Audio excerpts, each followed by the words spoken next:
Hello, ഇന്നൊരു Christmas craft ആണ് ചെയ്യണത്. കുറച്ച് കോട്ടൺ എടുത്ത് ചെറിയ പീസുകളായിട്ട് ഇതേപോലെ കീറി എടുത്തിട്ടുണ്ട്. പിന്നെ എടുത്തേക്കുന്നത് ഒരു പേപ്പർ ഗ്ലാസ് ആണ്. അപ്പോൾ നമ്മൾ കീറി വെച്ചിരിക്കുന്ന കോട്ടൺ പേപ്പർ ഗ്ലാസിൻ്റെ മുകളിലേക്ക് വെച്ചിട്ട് ഇതേപോലെ ഫുള്ളായിട്ട് ഒട്ടിച്ചെടുക്കുന്നുണ്ട്.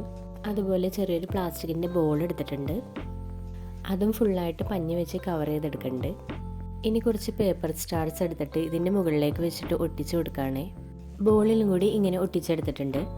ഇതിനെ നമുക്കൊരു ഹാങ്ങിങ് ആയിട്ട് മാറ്റാം.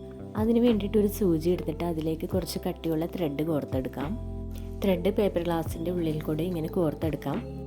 അതുപോലെ കുറച്ച് തെർമോക്കോളിൻ്റെ ബോൾസ് കൂടി കോർത്തെടുക്കുന്നുണ്ട്. പിന്നെ ആ പ്ലാസ്റ്റിക്കിൻ്റെ ബോൾ എടുത്തിട്ട് സൂചി അതിൻ്റെ ഉള്ളിലേക്ക് കുത്തി ഇറക്കി വെക്കാം. ഇനി ഇതെല്ലാം ഒന്ന് ലെവൽ ചെയ്ത് വെക്കാം. ഇത് ക്രിസ്മസിനോ ന്യൂ ഇയറിനോ വീട് ഡെക്കറേറ്റ് ചെയ്യാൻ പറ്റിയ നല്ലൊരു ഐറ്റമാണ്.